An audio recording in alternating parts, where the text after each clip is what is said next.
We have returned, and we have finally gotten to 2020. Yep. Holy crap, 2020! A, Yep. de- a It's at decade, least as long as the 3 years preceding it. a decade crammed into a year. So much stuff has been going on, and all simultaneously. It's nuts.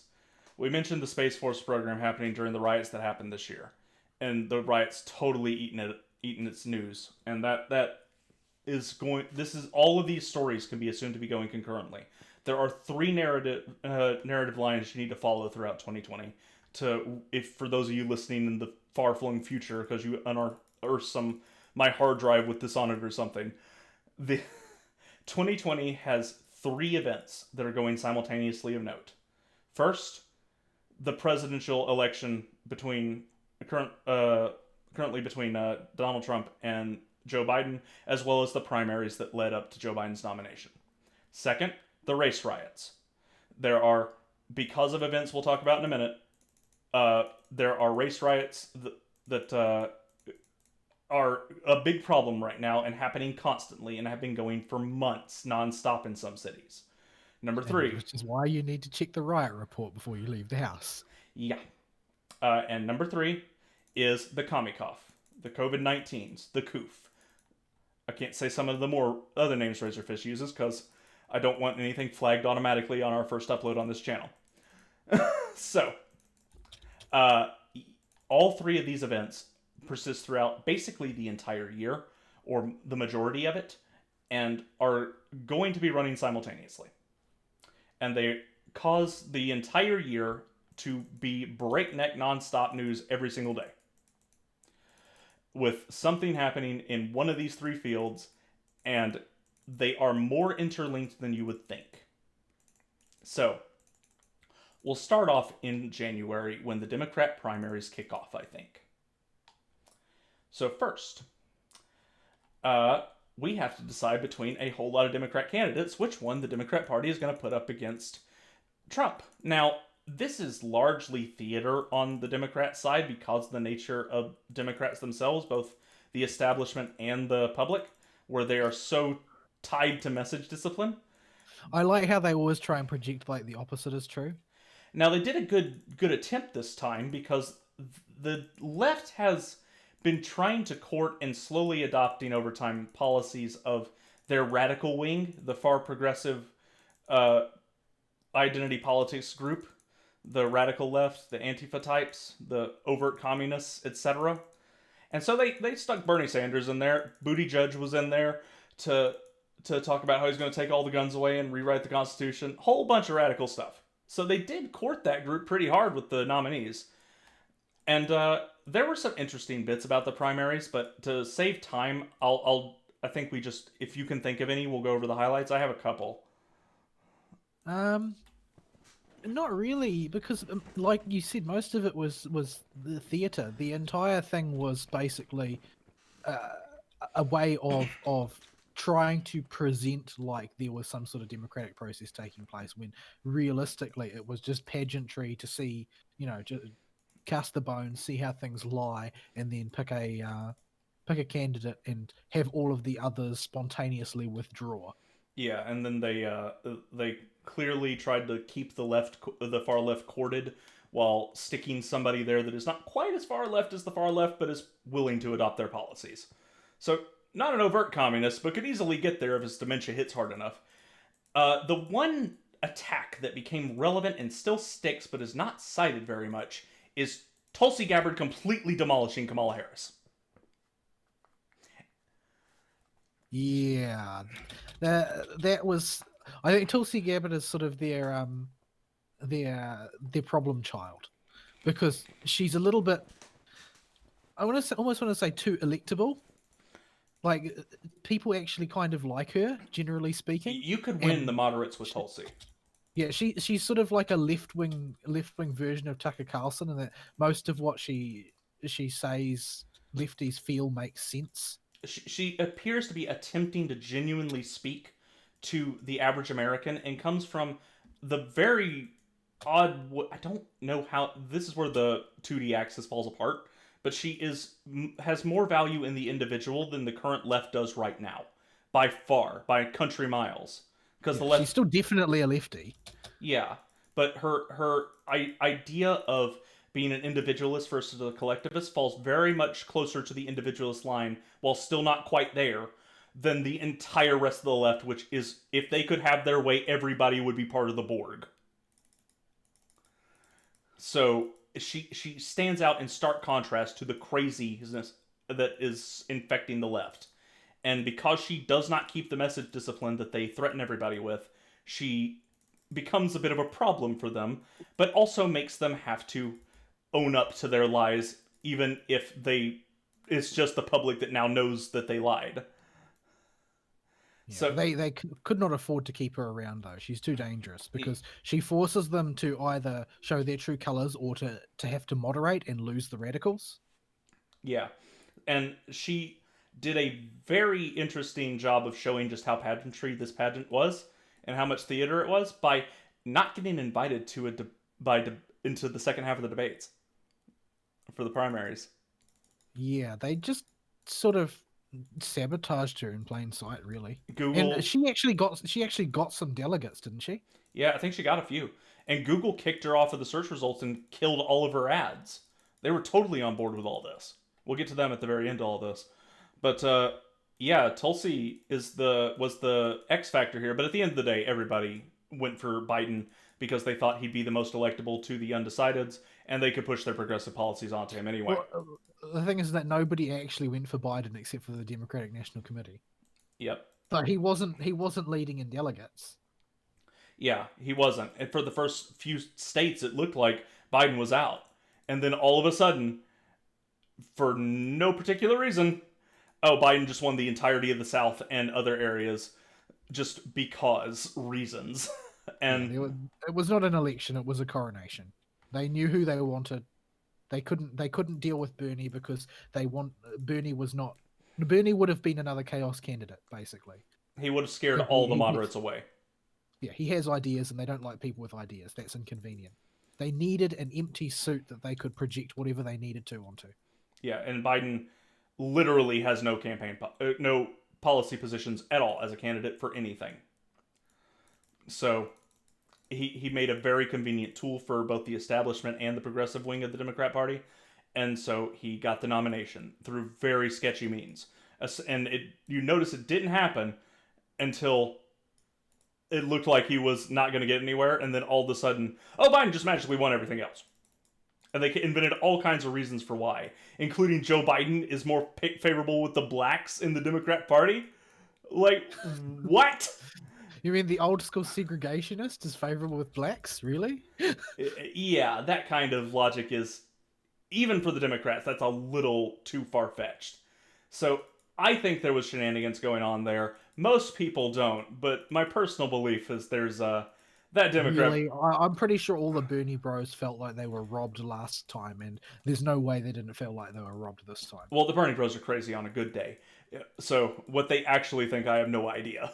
They think everything's cheating them out of something, which, to be fair, they are cheated out of Bernie all the time. But They were the ones who wanted to work with the Democrats. There's only one outcome to that. yeah, so that happened. And Biden became the nominee at the end of the day. We'll get to him later. Because in the meantime, while these debates are going on, we get some foreshadowing of the race riots with Ahmaud Arbery in my state, Georgia. Two of these riot incidents happened in my state. Fun, fun, fun. This one did not spark a riot, but it did start racial tensions ratcheting up. Basically, this guy's claims, or the left claims, this guy was out for a jog while wearing work boots, carrying some kind of blunt instrument, I forget what, on his person, but he was just out jogging, yo. And the local community was on the lookout for somebody that broke in somewhere.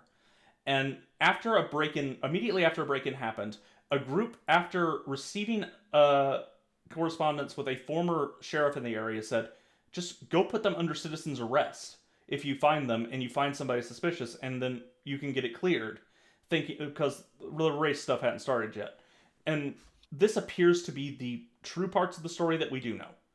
The other part is they found him on the road jogging. Now, there has been no legal process, so we do not know if he actually did break into the house or whatever he was supposed to have done, because they approached him really dumbly in a pickup truck with shotguns to put him under citizen arrest. Which I guess if you're going to do citizen arrest on somebody that's being violent and you suspect of being violent, there's no way to get around that. Well, the dude freaks out when they point the shotgun at him, so he grabs the barrel. So there's dumbassery all around in this scenario. And he starts yanking on it, and either by him jerking the gun towards himself during the yank, or because the guy that was holding it panicked, Ahmaud Arbery got shot. And this is as far as the truth goes, because everything else is muddled in media lies. Yeah, like I don't actually know what happened with the story, because the only story that I got on this one was that there was a guy and a bunch of people thought he was suspicious, so some white people shot him. Yeah. So like that was all that I heard on the topic. My white supremacists, my gamer words were said. Like, I have not found any evidence of any of this, and I just stopped caring after a while because it became impossible to parse the truth from the lies. So, Ahmaud Arbery is foreshadowing. It's the warm-up. But before we get to what he's the warm-up for, the big thing in 2020. The Koof. The Comic-Cough. Yep. Now, and this is another one of those situations where the media has seriously contaminated the pool of information. I don't think there's been an event of note in my life that has ever had as much information, both pushed by the mainstream media and widely believed by the public, ever. Well, that's because they knew that what they really need to do to get people to accept a narrative is to make sure that they're too frightened not to. So they're going to make it so that the possible consequences of disbelieving the narrative they've been fed are so high that they can't afford to risk disbelieving it. Which should terrify everybody, because it was the left that was on board with all the lockdowns. So, COVID-19 did not come from bat flu stew. So, the initial narrative was this wet market in Wuhan had the virus naturally mutate inside of dead wild animals that they eat mostly raw in this wet market in Wuhan, China. And it infected the Chinese. The Chinese overreacted like they always do with everything. And then it made its way around the world, and everybody had a lockdown because it's going to kill everybody. It's the apocalypse. It's the end of the world. This was the first narrative. Rather quickly, people pointed out, wait a minute, there's a virus research institute that researches coronaviruses literally across the street. Yeah, like, well, in the initial stages, I reckon you could make a plausible sounding argument for the lockdown, because there's so little known about what's going on. And China did freak out big time. Yeah, they were doing some pretty radical things to try and keep things under wraps, as they often do. Now, I've seen plausible theories pitched to me that they reacted that way on purpose to try and slow down the world economy as much as they could to try and gain some footholds in certain markets. I've seen people say it's just China being China and that they have precedent for this in the past. I've seen good arguments for both. At the end of the day, it's not too important after the first few months what China actually believed when they started the freak out. Because the virus got out and got all over the world, and world leaders panicked. Their health officials recommended, the first few health officials that got cases in their country said, we need to lock everything down for a little bit until we know more about the virus. And that sounds plausible on the surface. It really does. It's just that the thing that niggles me about it is that they never reacted this way for any other pandemic. And as far as I'm aware, I think swine flu and SARS have killed more people and caused more physical damage than the Comic-Cough ever has. To date. I'm not sure. And the thing is that most countries have contaminated records. Yeah. It's very hard to parse data on these older infections, and especially in the English-speaking world, because they follow the cues of the media in the United States first. And there's an awful lot of political gain to be obtained from massaging the data to say what you want it to say.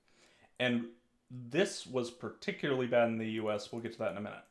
So, first, it's 15 days to slow the spread. They implement social distancing, stay 6 feet apart from each other for a little bit. It's just 15 days to slow the spread. Don't go out. We're just going to lock down the country for a little bit, and then everything's going to go back to normal. Now, Make sure you send all the infected people to the nearest old folks' home. as soon as I heard this, I called BS on every bit of this virus. Like, I immediately called this as a total overreaction at best and an outright hoax at worst. And I think I was vindicated in that. Yeah, like enough of it. Enough of, well, it's not that there is no virus, but that pretty much everything they said about the virus, or not even necessarily everything they said about the virus, but all of the framing was incorrect. Like, for instance, the following the science and following the experts. Like, historically, the science and the experts would not be telling you to lock down. That's just not how you react to these things. It's Yeah. not useful. Yeah, no. And this is a thing that they still have not addressed to this day.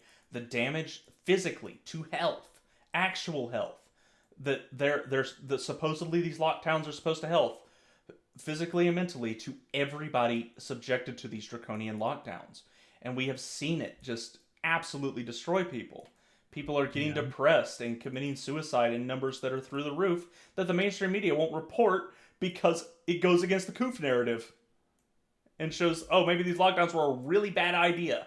Maybe closing somebody's life work in when they're at a low point in their life to begin with will make them shoot themselves in the head. Yeah, and it's not even just that, just those healthy people. Like, I mean, if you look at people who are in the target groups, there's already going to be a significant health risk for yeah. anything. There's not just that, but like old people in retirement homes. Yes, we know that they're the ones at risk. It's most important to keep them safe and quarantine them. Blah blah blah, etc. etc. That's all true. But the thing is, a lot of them only remain alive so they can see their families. Yeah, and The number one cause of death for a really old person is giving up on staying alive. yeah, they just go eventually, and it's these people. There's so many cases of the depression that this brought onto old people, forcing them into effectively dying of grief alone in hospital rooms that you can't count them because they're hard to track, and B, there's tons of them. I've seen at least 20 cases of stories like that appearing all over the place about how the lockdown has done damage like that. And that's just a horrible way to end your life. Like, this is cruelty. And it's grandma that we're protecting, though. Like, You don't want to kill grandma. Grandma would be on her way out if she got the normal flu, people. I hate to break this to you. Yeah, there's one of those things that there's not really a nice way to say it. It's just a truism. Like, old people are less resistant to disease after a certain age and their immune system starts going down. Any disease will kill them. It's just the way it works. So then we had the lies and the spin. We'll start with the lies. So first, no human-to-human transmission. Then yes, human-to-human transmission. And this was from the World Health Organization. And throughout the course Chinese Health Organization. Yeah. So this just for the record, I would like to note for anybody who is suspicious that this is just meaningless paranoia. The head of the World Health Organization is a radical Maoist from Africa whose one qualification to be head of the World Health Organization is that he was responsible for covering up a pandemic in his home country of cholera. Yep. And if you need... He is a diehard Maoist who loves Red China. And if you need proof that his ideology has infected the entire World Health Organization, look for a video of a Taiwanese girl asking about the World Health Organization something about Taiwan, and see the guy just hang up on her. Yep, because they aren't permitted to acknowledge it, because that's the master they serve. They serve West Taiwan. So, yes. Now we have that going on. So, Trump formally withdrew us from the World Health Organization over this, as he should have, and it sparked the whole China is a problem narrative that needed to come out eventually, and I'm glad it did. It's about time too. Yeah, all of us, especially in the gaming industry, seeing what Tencent has done for every company it's touched, and seeing the way companies in the entertainment industry in general have kowtowed to China, we've been at least partially aware of it for a while, and this Koof incident really has highlighted just how bad it is. Yeah, From them, China have run quite an effective snow job. They've taken over the control of most of these world organizations. Like, there's not, I don't think that there are any nations that control more than one in a position like the head of the World Health Organization. You know, those major United Nations connected organizations. mhm, The China controls like seven of them.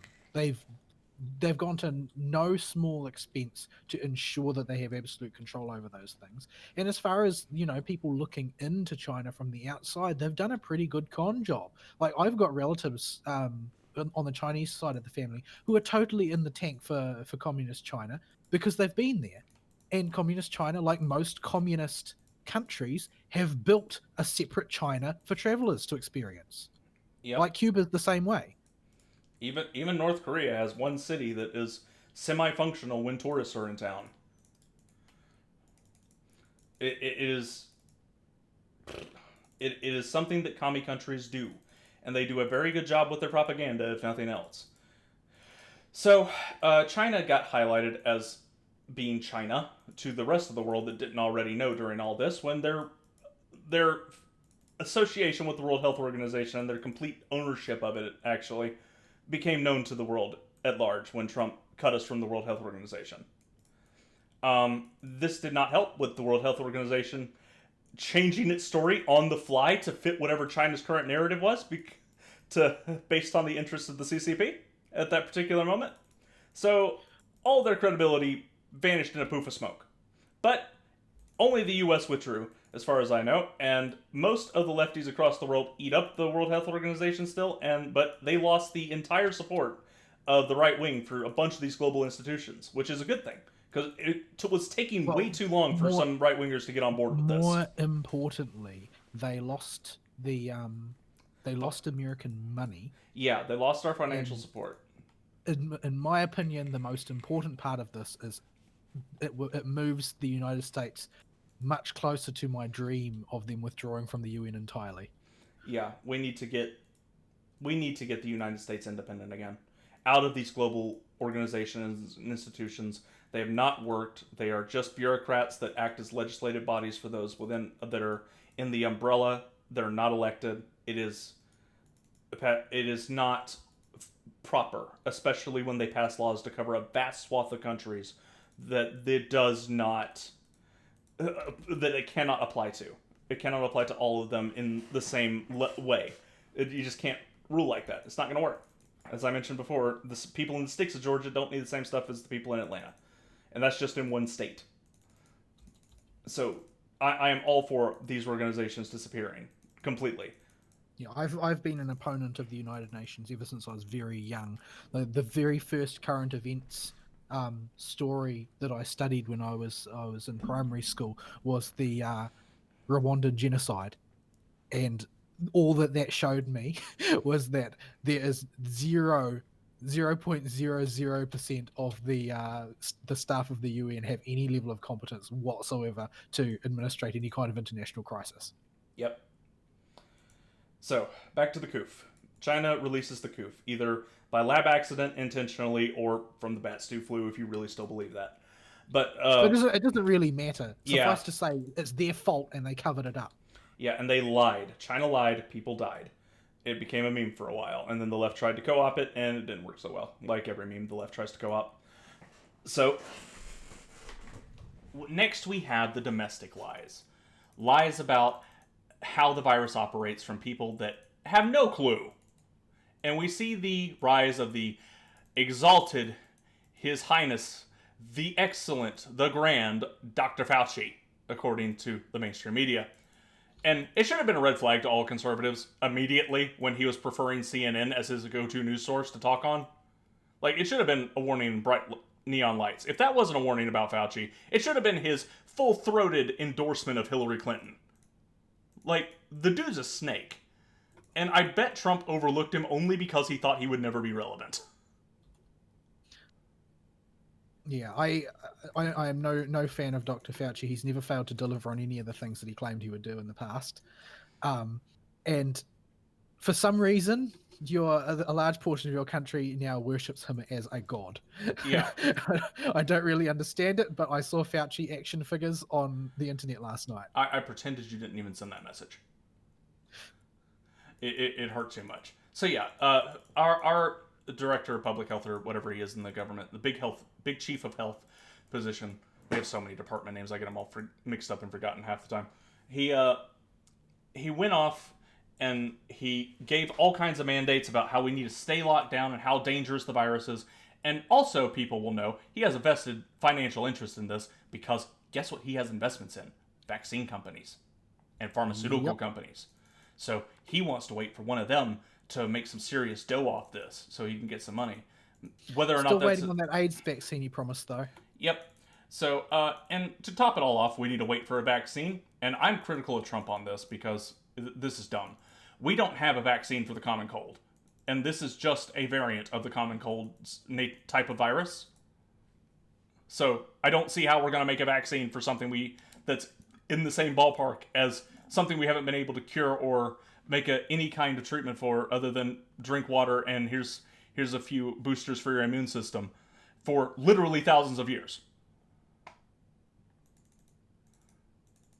So Yeah. I'm skeptical of the vaccine being anything other than Dumbo's feather at this point, at best, or untested garbage that's going to do serious damage to the people down the line that they give it to. So I will not be getting the vaccine ever, and certainly not week one. I mean, or a day one, like a whole lot of people I know are, and I've been trying to encourage them not to as well. Yeah, I'm afraid I know just enough about immunology to know that that would be a really bad idea to take an early stage rush job vaccine for something that we know is a highly mutable strain. Like that's categorically a terrible idea. There's no way to make it a good idea either. Yeah, doesn't that make it more likely to mutate into something resistant almost immediately as well? It's not so much that as the fact that if it has done so, it can render the vaccine very dangerous to actually use because Oh, the body will react very badly if it detects a very small difference between the vaccine and the virus. because it'll probably flood your body with an immune system Yeah, that's trained to fight one type of virus that the virus that's slightly changed is not.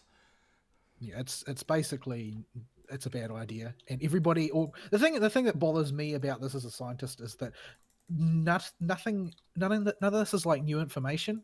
Yeah, This is all stuff that's already been scientifically established. but we have seen in with the coof, it doesn't matter if there's established science. If it doesn't fit the narrative, it's not just wrong, it's bigotry and hateful.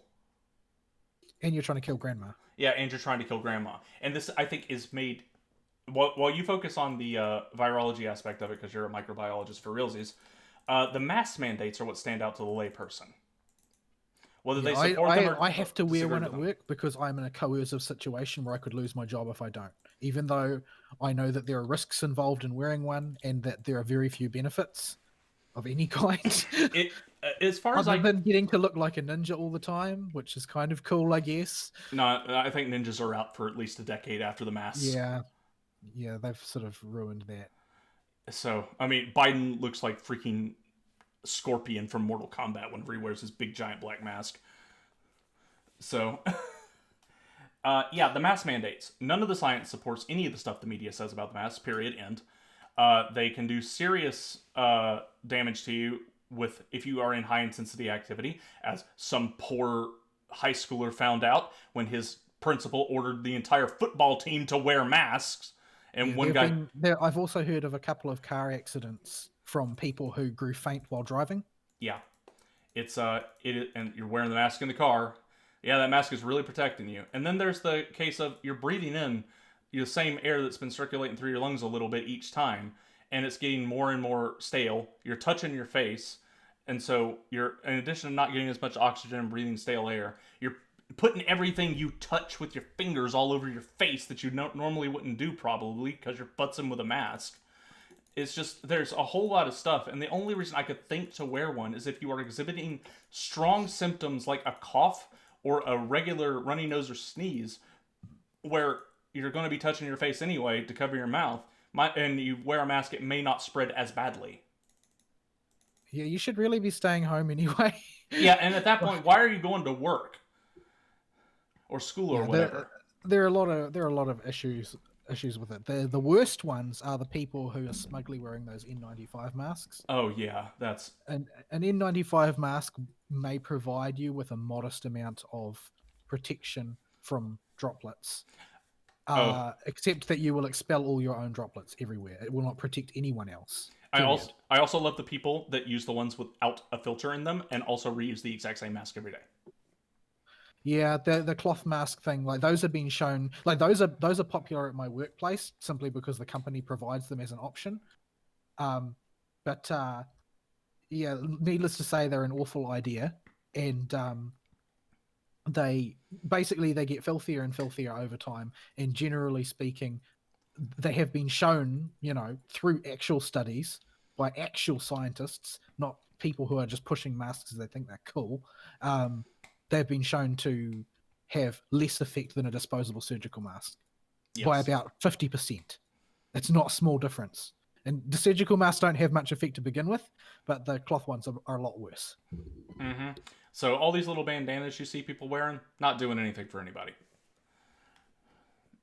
And so the masks did one more thing. They're the most egregious example because the U.S. Surgeon General tweets out in all caps, "Do not buy masks." Pickleball. You're having sound issues, my bud.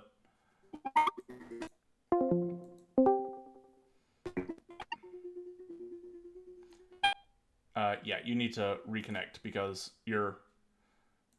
Holy crap! You need to disconnect and reconnect because your mic came unplugged or something. Hold on. There you go. Pickle. Pickle. Can you hear me? Yes. Okay. Your mic I'm not was. sure what. I think I must have touched the cable or something. Yeah, it was coming out like chirp, chirp, chirp, chirp, chirp, chirp, chirp, chirp, chirp, chirp, chirp, chirp. So the listeners got a full ear of that, but Fabulous. yeah, But, the Surgeon yeah, General so tweeting out in all caps, "Do not buy masks," ostensibly under the pretense that masks need to be saved for the professionals. I think that it's actually much more sensible to. I think it would have been better if nobody was wearing masks, generally speaking, simply because that way masks aren't going to become this weird political statement, and And they also aren't going to, cultivate this bizarre culture of paranoia which seems to have sprung up. they're always, always present as well as a reminder for somebody's politics or where they're or how scared they are. They are a clear indicator that somebody is either, if they're not forced to do it and they're wearing it in the supermarket or something, they clearly value safety over liberty. And it's making that very clear to everybody. And everybody that doesn't wear a mask is being ostracized, unless they're me and they walk into a store proudly with their head held high and look for the other people with no masks. And so you can nod at each other. I mean, I have fun doing that, but that's just how it kind of goes. And they have Mhm. really become a political statement, though. New Zealand has been very divided on it. Up until very, very recently, you couldn't find anybody wearing a mask. Then Princess Cindy, our Prime Minister, um, passed an edict saying that by law you have to wear one on any kind of public transport, including taxis and so forth. Um, but and then a few people started to wear them just because she said so, basically, Yeah, which is the motivation for a lot of people. But the from what I've heard, there's actually we have a Fauci, but there is like in the case of Fauci, there is more than one expert, and mm-hmm, so we've got an alternative as well. Like you've got Burks as the second fiddle to Fauci, right? The mm-hmm. problem is that our Burks equivalent is anti-mask and our Fauci equivalent is pro-mask. So the opinion is starkly divided down the middle. And despite the fact that I can tell Jacinda really wants to make masks mandatory, she hasn't been able to push it through because there's a 50-50 split in what should be done. Yeah, our Burks is mostly in agreement with Fauci, with a few differences when Fauci goes way too far on stuff. But generally, she's been forced into lockstep with him now. But Fauci has also been cowed because I don't think Trump trusts him anymore. I think he gave him a shot because he didn't even think about the dude until he became relevant. And If I had to guess, I think that that Trump turning sour on Fauci will be a combination of um, basically if Fauci's stunning unpopularity with Trump's base and the fact that Fauci is brazenly cozying up to the mainstream media that hates Trump, the dude and was in basically it looks Sports like he's taking Illustrated. sides against him. Yeah, the dude goes on lefty news outlets all the time, even after Trump told his staff to stop it. They're not helping anything by hyping this thing up. And he appeared in Sports Illustrated. It's almost as bad as having an action figure of yourself. So yeah, the left loves Fauci, and that should have been your biggest red flag, if not the full-throated support for Clinton, if not his investments in drug companies. But yeah, all this led to lockdowns and mask mandates, and obviously, I think we're somewhere in the high, almost 200 days of a lockdown for some cities at this point. Uh, 15 thankfully, days, man. It's only 15 days. yeah, and this is just the slippery slope being shown to the world, whether you buy it fully or not. This was a case of the slippery slope argument being given a whole lot of credence for it's just 15 days, it's just a mask, it's just social distancing, it's just your job, it's just property, you have insurance. It's, I mean, we just keep going. So just for the record, the New Zealand's largest city went under lockdown by itself because of another cluster appearing a while back. It's got a population of about 1.5 to 2 million people. I don't actually know what it is right now. It's quite large by New Zealand standards. Mm-hmm.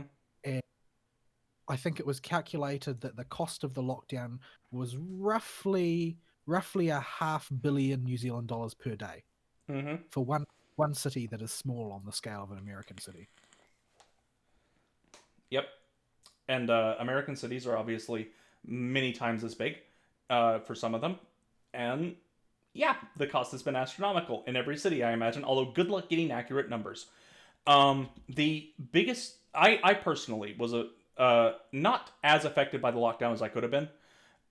Georgia thankfully had Brian Kemp as our governor, and he was the first governor that he wasn't South Dakota's base girl that didn't lock it down at all, and their citizens were so happy they held a parade for her.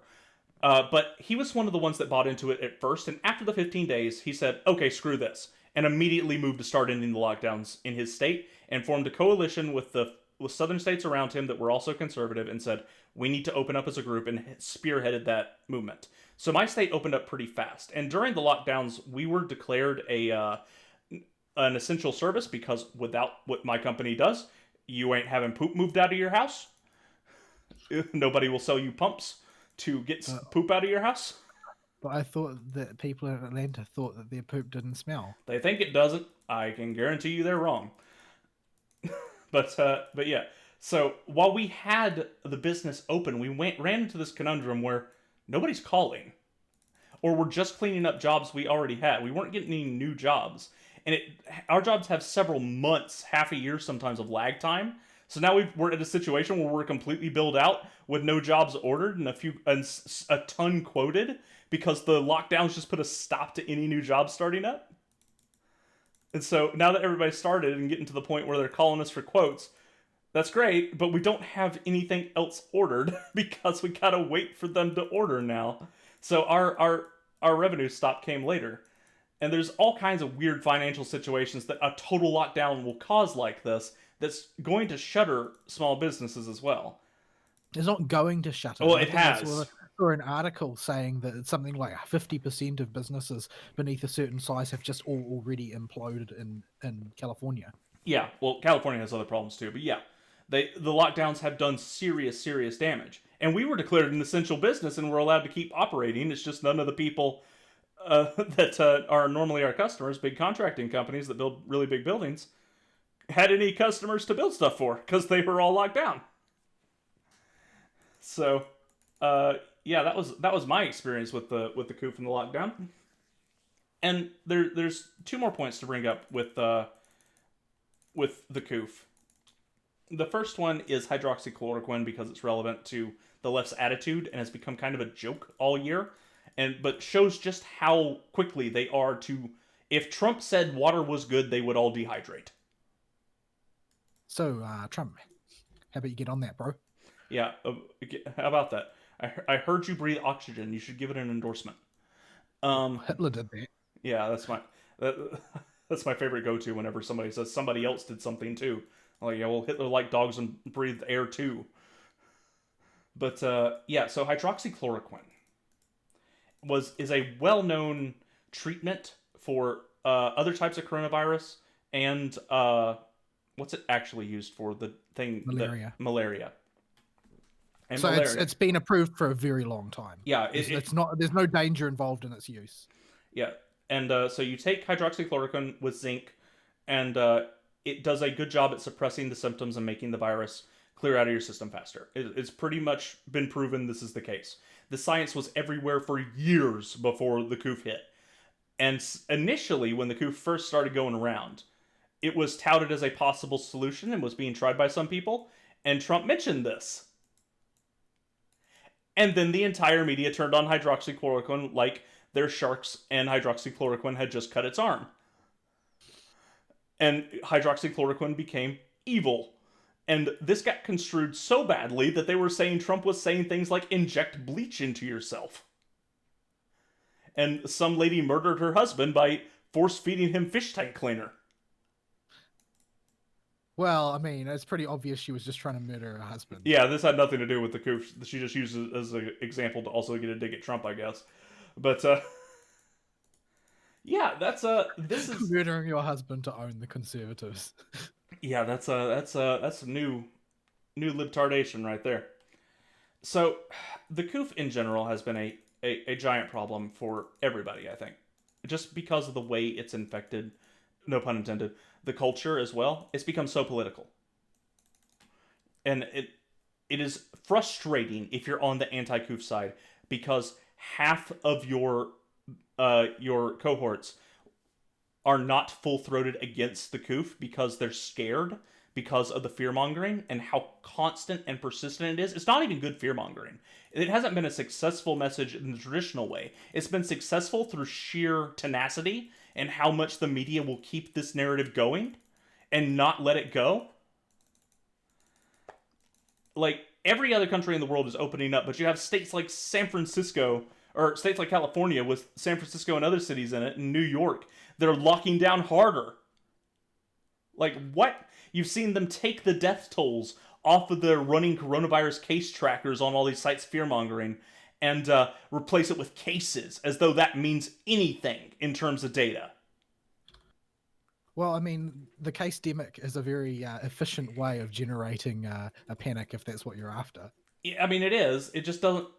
It's so blatantly obvious to me that doesn't mean anything, and I've tried to explain this to the COOF fearful whenever they bring up case number. I'm like, that doesn't matter. The more people that get infected, better. It means the virus can't spread as much. And what really matters is number of hospitalizations and deaths in relation and proportion to the infected. Assuming even the virus models are correct, which they are not, I will add, their failure rates are through the roof, relatively speaking, because we're getting all the tests from China, and the testing is so pervasive, you're going to wind up with a stupid huge case number.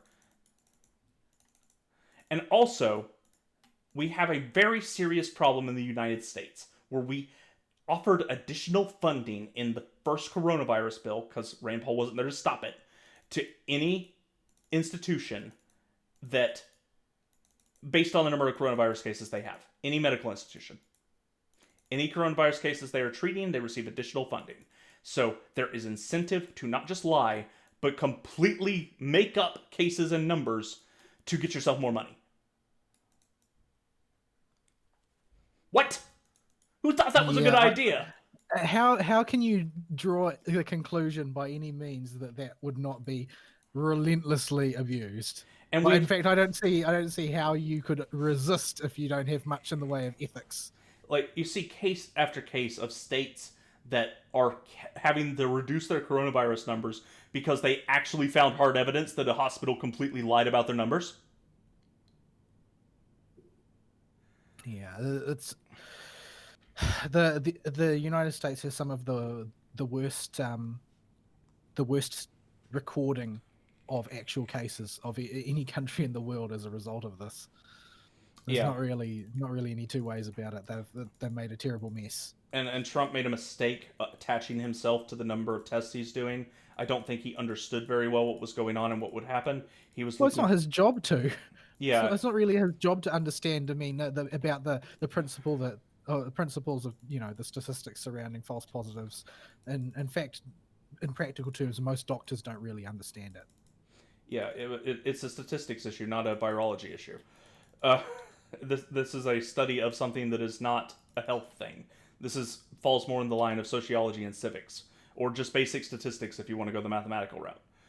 It just is not reasonable to use the stupid huge number of tests, especially when they have such a ridiculous false positive rate, as a metric for number of cases, number one, and then use that to fearmonger, as well as assuming that everybody just has the coronavirus when they die to inflate the death numbers if you're not just outright lying.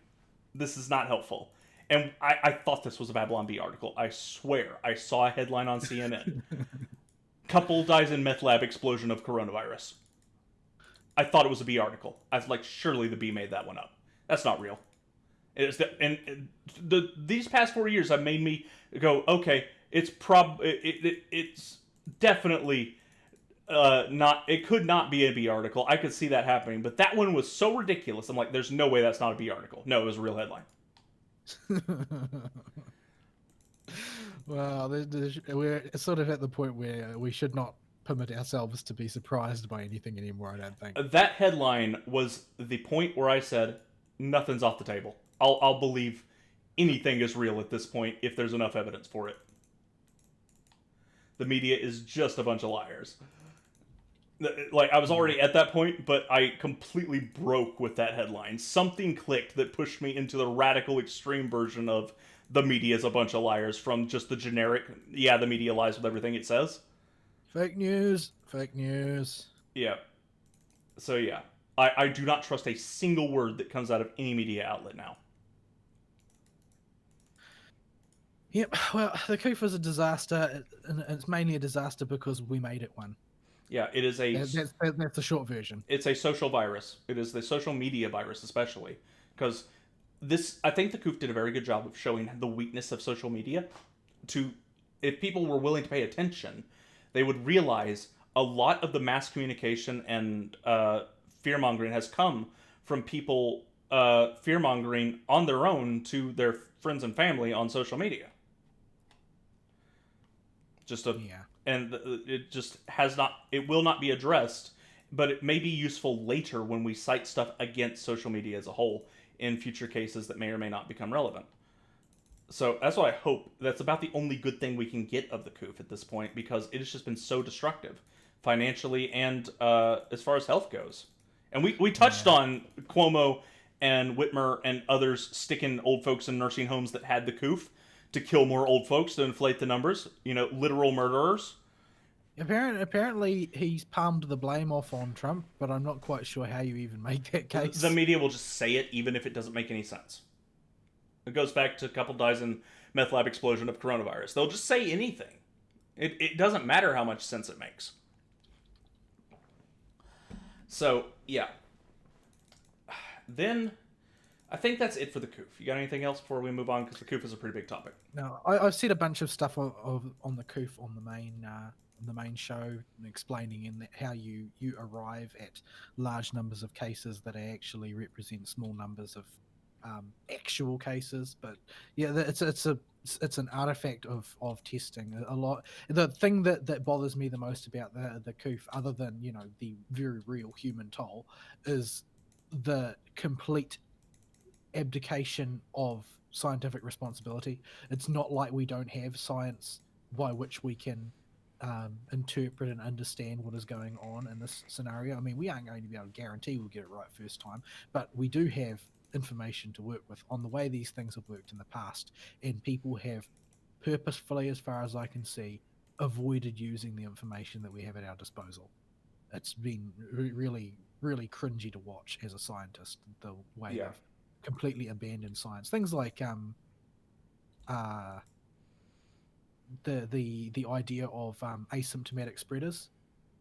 Like, there has never been in history, as far as I'm aware, a pandemic that has been driven chiefly by asymptomatic spreaders because they're asymptomatic. Yeah. How can the virus get out of the body if you do not have, you're not sitting there expelling stuff from your body? I mean, it can, I but mean, I mean, it can then in the there's same way that, yeah.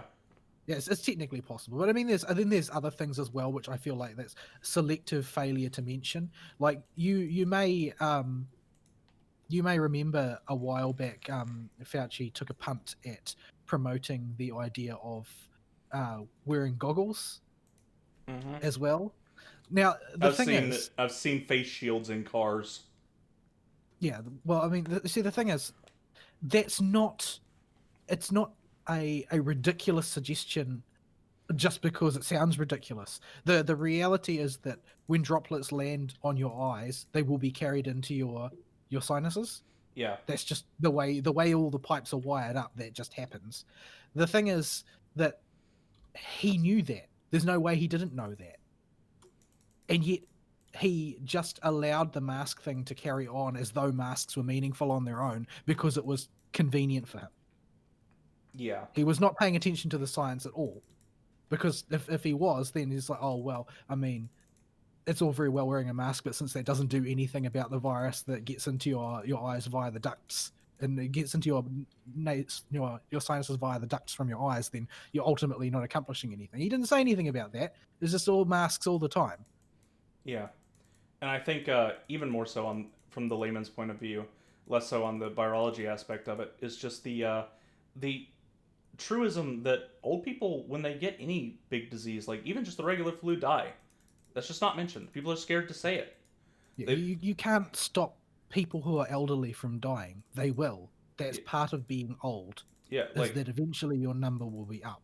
like life And ends. we don't have the numbers, we won't have the numbers for a while of the effect on absolute deaths over this period, but from the CDC data that I've looked at, we are above curve for the number of people dying, probably in no small part due to the actions that we've taken attempting to combat the curve. But while we're above curve, it's actually not by very much. It's a very, very small amount. I'd have to dredge up the graph from somewhere. I don't have it on me right now. But yeah, it's not actually a very large bump in total deaths from all causes, and it's reasonable to presume that there will be a dip after the fact because there will just be fewer old people around to contribute to that total. Yeah, So, if I had to guess, I would say that after the fact, this bump will be, insignificant when compared with statistical variation between years. yep. And we don't have time to spend all day on the coof, but very quickly, I want to mention stuff like the opt to film your hospital, where people stood outside their hospitals and filmed them to see if any cars went in or out. That at all went in all these hospitals, especially the ones that were claiming to have billions of virus cases to get more funding, and just you didn't see a single car at any entrance that was going on at the time that was just completely ignored, not just by the mainstream media, but by everybody outside of the Donald and like the farms and 4chan. Well, everybody knows that those hospitals are really busy. It takes a lot of effort to film all those TikTok videos of the nurses dancing. Yeah, and that was. It's just ridiculous.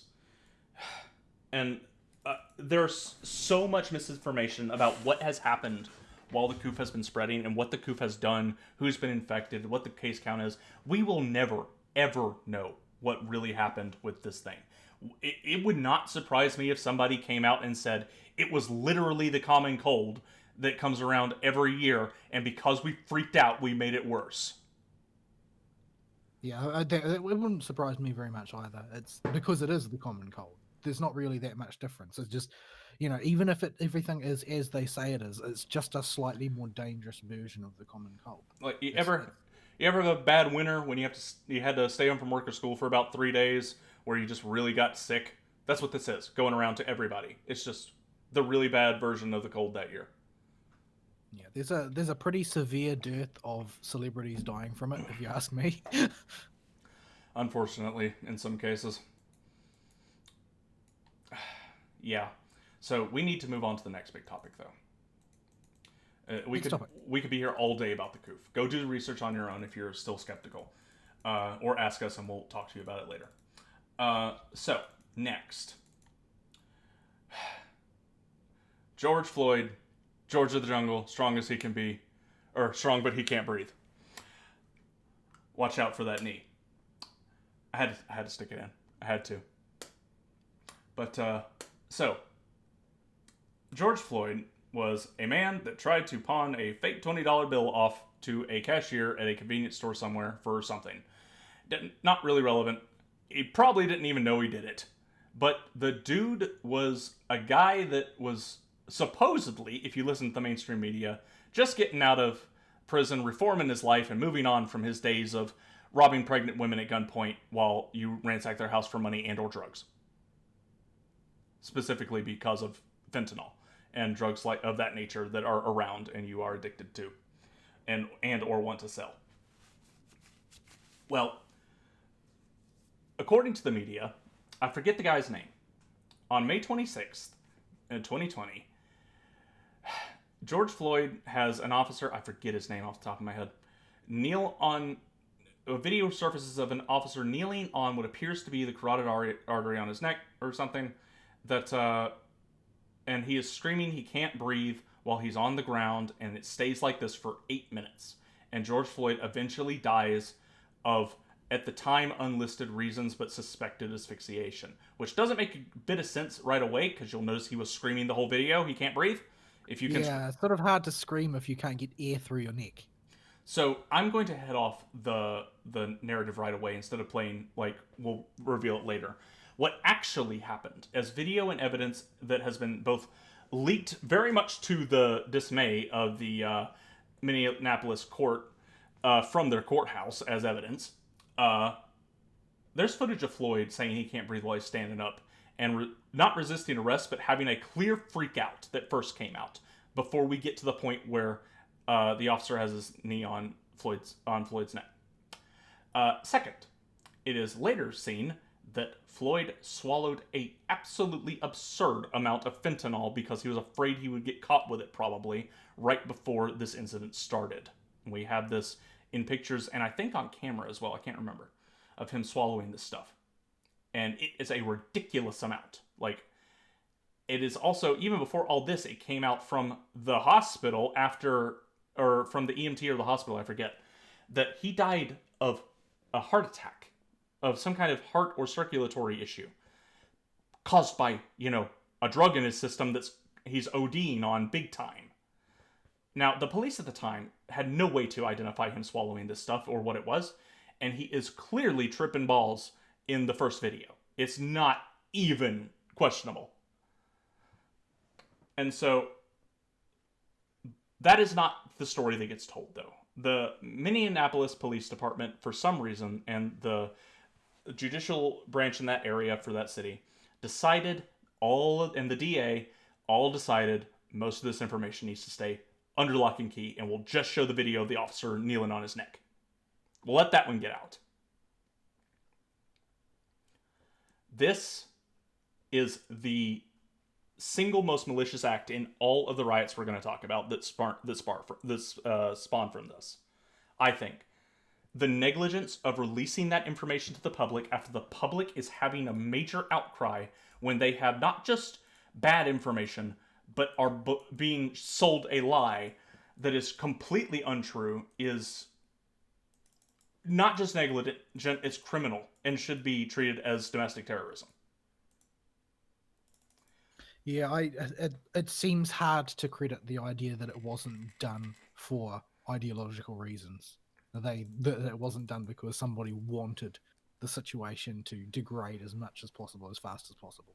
Now, I don't know how much I buy the big conspiracy theories about this. I think it is much more reasonable to assume if there was malicious action, which I do think there was, in withholding this information, it was simply racial unrest can play in favor of the Democrats as long as it doesn't get too bad. And after they released only that footage, they were stuck. Yeah, the full video. It seems suspicious to me, given the state of things, that they would have made it so difficult to view, Yeah, even once it was released by the court.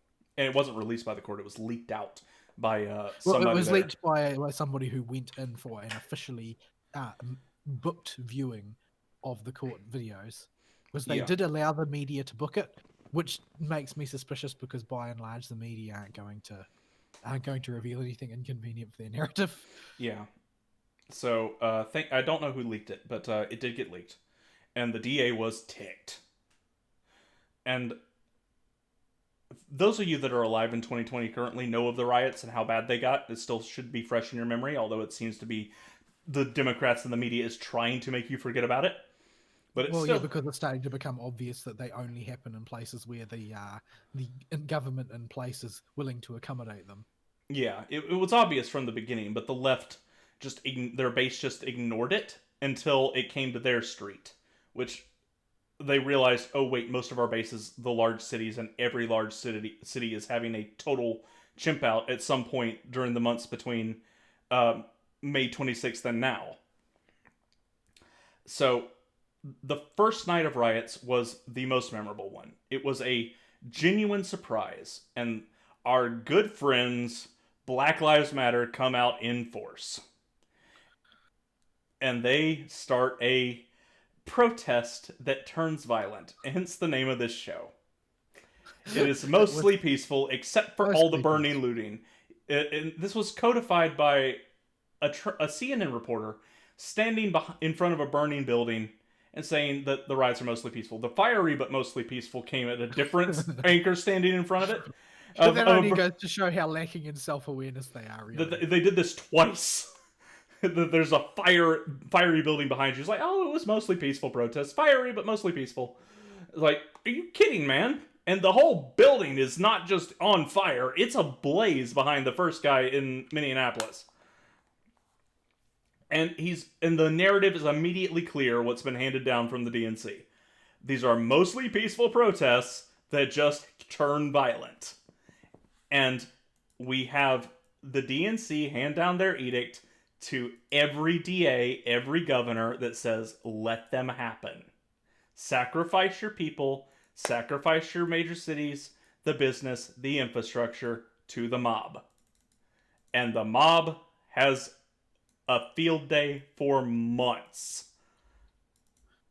I would also like to note, because somebody's got to, because apparently you can't even do it on Fox News anymore, that most of these DAs were elected with Soros money. Yeah. Tucker shot back and called Soros out on his show after that happened, by the way. Made me quite happy. Now, you may be wondering, well, I thought we were supposed to stay 6 feet away from each other at all times because the government said that'll protect you from the virus. How are all these riots? It's a Chinese virus. It makes sense for it to be a left-wing partisan. So yeah, the virus is very progressive, you see. It won't infect you if you're rioting, and I wish I was paraphrasing, but that is probably a quote. It's so close to what a bunch of these media outlets and doctors were saying. Well, it won't be a quote because none of them are willing to call them riots. Yeah, so if you're protesting, the virus won't infect you. And I think the CDC declared racism a public health emergency nationally when it happened, and this caused Trump to come down to the CDC and check the Wu-flu numbers and put a squash on the death count, which really helped. And Kemp helped him because the CDC is based in Georgia, and I hope that repaired their relationship for a bit because it was getting pretty rocky at the start of Coof, where Kemp was already not happy. Or Trump was already not happy with Kemp appointing the girl to Senate that he did, and I wasn't either, to be fair. But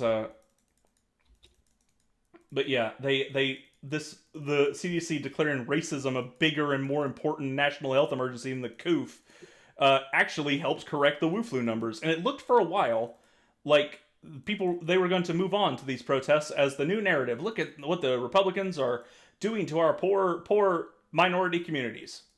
Well, and then the riots kept going and got out of hand. So we'll start with the first night. Minneapolis, the chimp out. The highlighted event here that shows the lie that is Black Lives Matter.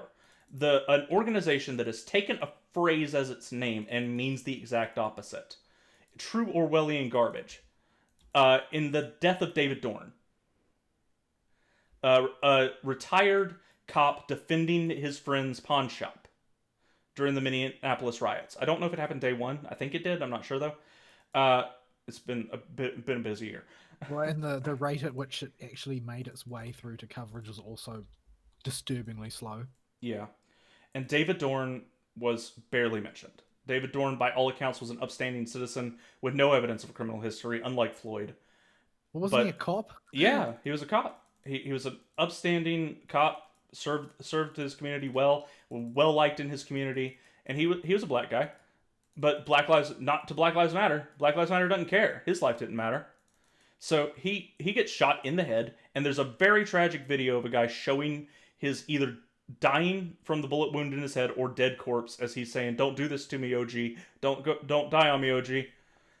And freaking out because he sees this guy just dead with a bullet in his head. Yeah, Black Lives really matter to Black Lives Matter. And this will be a running theme that I want to hammer home on this show, if nothing else. Black Lives Matter, the organization, does not think Black Lives Matter. Well, it's not an organization that is about. Not an organization that's about black people in any way. It's an organization that is about red people. Yeah, so, and we don't mean engines. We we mean what happened in Portland. As if you want the true lens into what the objective of all of this was, it was a communist chimp out. Because starting with Minneapolis, on that same day, riots break out all over the US, but especially in Portland, Oregon, the hub of the commies in the US that have gone full communist socialist woke-tard. That is their hub. That is where they congregate in mass in the biggest numbers with the most public acceptance. And riots started here. We'll come back to them.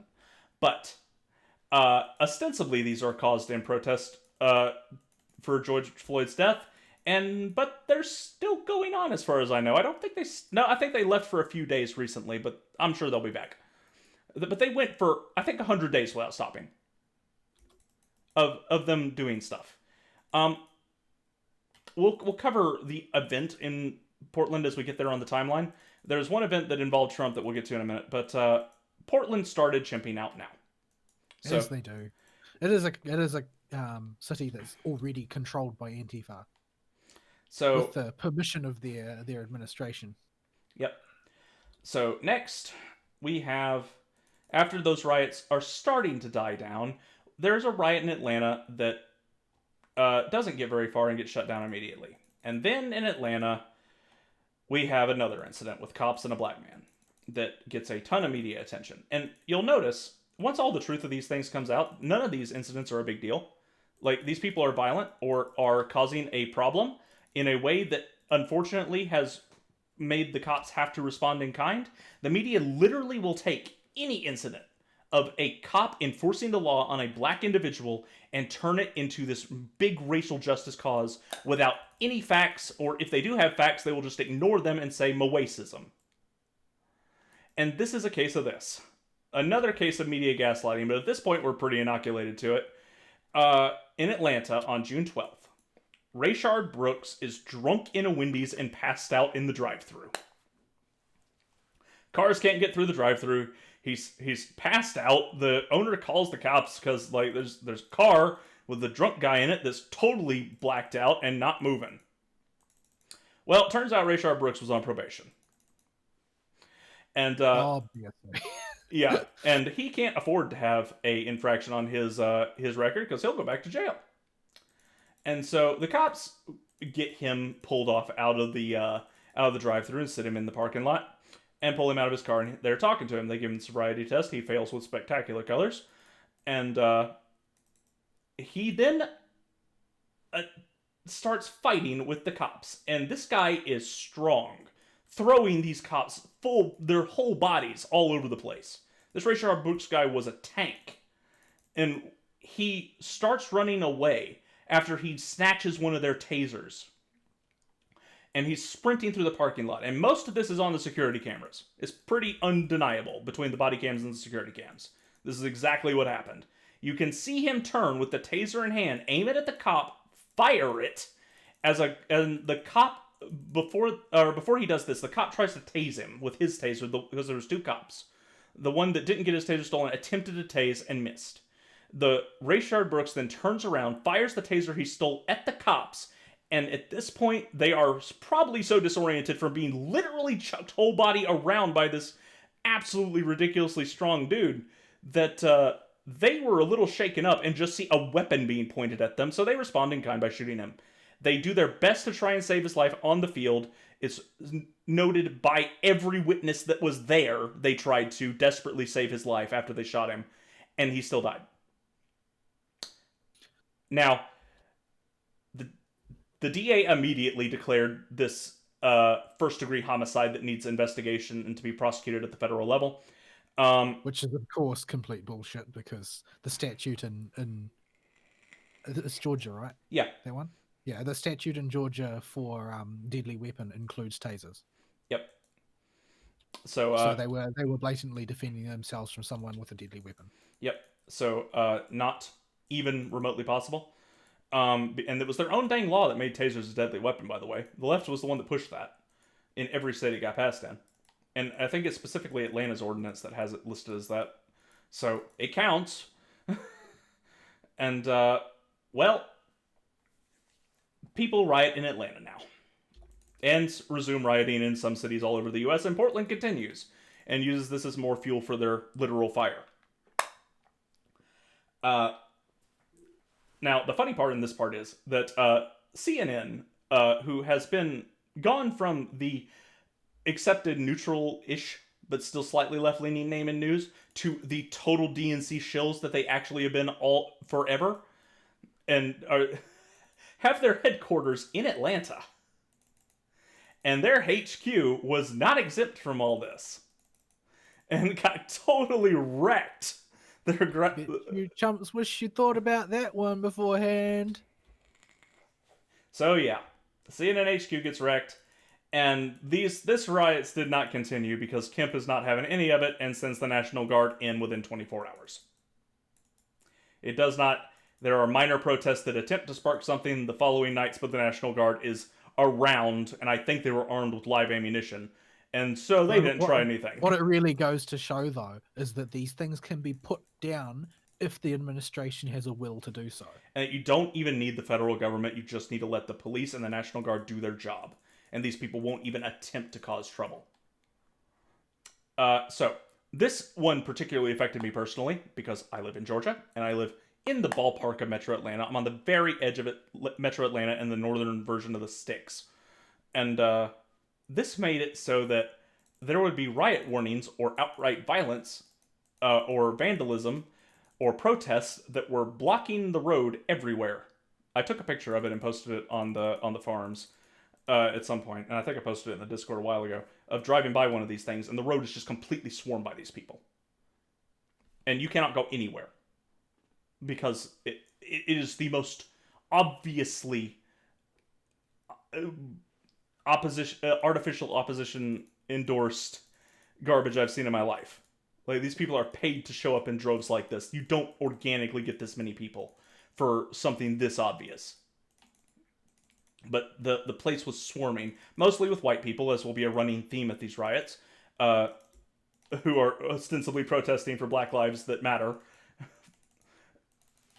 And, yeah, I couldn't even go to church several weeks. Up until, I think even last month, there was a day I couldn't go because somebody did something stupid related to these riots. Like, this just doesn't stop. And it has directly interfered with my ability to both do business, get to clients' areas and their job sites. It has made it so that my black coworkers are afraid for me to go into Atlanta alone on the more dangerous days when this stuff is really flared up. Because there are black people in Atlanta that are ostensibly just protesting these deaths by the police, but they hate the white people enough and the cops enough, they'll just shoot them on sight at the height of these riots, or attempt to, and brandish weapons and make it very dangerous for you to go near them. Now, I'm just saying, they may not be white supremacists, but the alternate version that YouTube will get mad if I say is definitely what these individuals are. and they have set up mobs that rove during any time there's a major chimp out as of late. And so that's the Atlanta riots, and that was the second big riot. There were a few more minor incidents that happened with police and black people, but we need to take a break from the riots to check out the Chaz. The Chaz? Yep. I liked it better when it was called the Chaz. I thought that was a better name. It will never be known as the Chop to me. It's always Chaz, the Chaz. So in Seattle, I think is where this happened.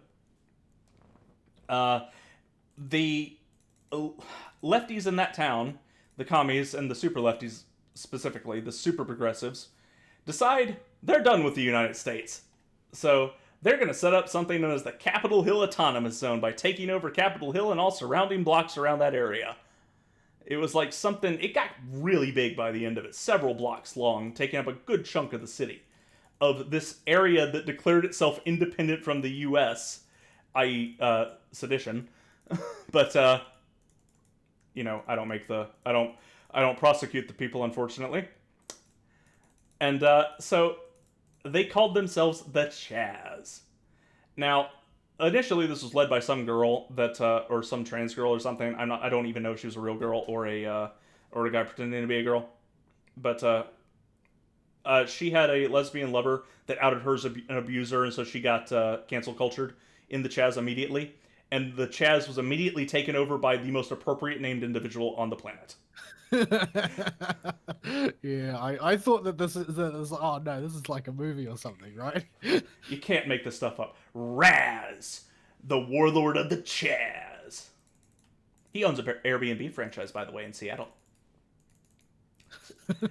Steven Crowder went there after the Chaz dissolved to stay at his Airbnb. It was funny. You should go watch that video. This was as you would expect, a colossal disaster in every way. Raz wandered around the entirety of the Chaz with his armed thugs, enforcing I guess a federal police as far as the Chaz is concerned, despite them hating police. Their head of government and head of state was marching around with dudes with guns, and that's why he took power, because he had dudes with guns. Because believe it or not, that's how it works when you get anarchy. Yep. You don't actually get a whole bunch of people singing Kumbaya, believe it or not. Yeah. So instead, we get incredible displays of true human idiocy, like you wouldn't believe. I had to laugh at this on the show. I did a whole segment on the main show talking about this the week it was popping up and becoming a running thing, because this was the funniest live reality television on the planet. I was half convinced I was dreaming. It was so ridiculous and so funny. So surprisingly, Raz didn't get too many people killed with the serious stuff first. Only 3 confirmed deaths, but there are likely more by or to citizens of the Chaz that have gone unreported by the media, because they tried to cover this up so much as a bad thing and treat it as their mayor of the city put it when she was letting them do this and told the police to stand down. It's just a summer of love. How do you figure? Yeah, we got people with, machine guns, not machine guns, but big long barrel rifles walking around and forcing their will on people, running businesses out and threatening to shoot them if they don't, forcing them to pay protection racket money. But no, it's just a summer of love. Okay. Well, this place was hilarious. The funniest part was the garden, to me. In all attempts of becoming self-sufficient. A farm. It was a farm, all right. It was going to supply all the food that the Chaz needed. Yeah. So, the Chaz, nobody has told liberals how farming works. And I think mini Mike Bloomberg, during the primaries for the Democrats, exemplified just how little they know about farming. You just stick a seed in the ground and watch it grow, right? No. These people, I'm not kidding, got like this 10 by 10 cardboard cutout, put dirt on top of it, and stuck baby fruits and vegetables or seeds in it, and we're just kind of hoping it would pop up the next day. Are you trying to tell me that that's not how farming works? No. And there were legitimately posts on Twitter and Facebook and all kinds of places from people in the chats going, "So how long does this stuff take to grow anyway? I think we're gonna need to find a way to grow it a bit faster if we're gonna feed everybody in here." And they I was were, starting to get hungry. yeah, and it was totally serious. They released a list of things they needed supplies for, and this included things like soy milk and baby wipes. Like the most what? The people that need soy milk and baby wipes are the people trying to secede from the union. That's gonna go well for everybody in that area. Okay. They attempted to smuggle a cow into the farm. It got held up in transit by the military or the National Guard, the police, or city officials, or just people on the road that are wondering why they're trying to run a cow into the middle of the city. But that didn't make it through, unfortunately. Probably fortunately for the cow. It would have been really funny though. That cow would have died in there because they had. Do they know, just out of curiosity, that soy milk doesn't come from cows? I don't think they did. I genuinely don't. I think they're that dumb. They ran out of bottled water, and the running water was not usable because of the damage they had done to the place. So they resorted to using in this little farm Sprite to water the plants, and we're handing out bags of Sprite for people to drink. It's got what plants crave. I don't think Sprite has electrolytes. It might, but okay. So that was hilarious. And that was just one thing going on. There were so many minor things that were hilarious. They created a segregated area where no white people were allowed during certain times of the day for a few days there to let the black people come and not just black people. This was all colored people come together and air their racial grievances with the white man with each other. And white people weren't allowed. And of course, when confronted by some infiltrators about does Italian count? I'm Sicilian, I think is what he said. He tried to pull a Knowles, and they wouldn't let him in. So their whiteness is apparently just arbitrarily defined by how their skin kind of looks, as one would expect. They would have group movie nights where they would gather with a big projector and watch Marxist propaganda films out in the middle of the street. You had people running around completely naked, getting their stuff stolen, and then complaining about it on the official Chaz Reddit, and the moderators trying desperately to say, "Oh, it's just gone to somebody who needs it more. It's just redistribution." It's like that webcomic about the guy who gets his bike stolen, except IRL. Yeah, and they did that. That's how it went. Also, I want to point out the first thing they did was build a wall. Well, yeah, that's what you do when you're trying to create a nation, right? Yeah, they walled off the entire area. The situation with the businesses that got stuck there with people that needed to keep their businesses functional because they needed to be there to do stuff is ambiguous. They claim they support the Chaz, but the Chaz also had Raz running around with guns threatening people for protection racket money. So Raz. There were 3 confirmed deaths in the Chaz that the media will acknowledge. I can't remember the exact instance off the top of my head. And there were likely several more as there are disappearances around that area in that time. And rape apparently ran rampant, as one would expect, when you get a bunch of soy boys together. Well, yeah. So the Chaz happened and was good entertainment for a while. You know, aside from the murder and rape, it was the funniest thing on TV. Good entertainment for a while. Hell on earth for the people who were actually there. It was their choice. They didn't have to go there. But it was going to be utopia. Yeah, so Communist Utopia number 72 fails, just like the other 71. Surprise, surprise. No, it just wasn't implemented correctly. Yeah, of course. And now we move on to the biggins here. I'll mention at this point that Joe Biden wins the primary around this time. Not that anybody noticed or cared, because it was entirely a stitch-up. Yeah, after he got the southern states, it was clear the DNC was going to and also because the coup was in effect, he hasn't done anything but hide in his bunker the entire time. Yeah, and it is very obvious the reason the Democrat Party is still pushing the coup is because of Biden. and it gives them an excuse not to show up. That is until the riots part 2, which we will get around to when this break is over. So I'm going to pause it. We're going to take a quick break, and we'll get into the last segment probably for the whole show, and we'll wrap up.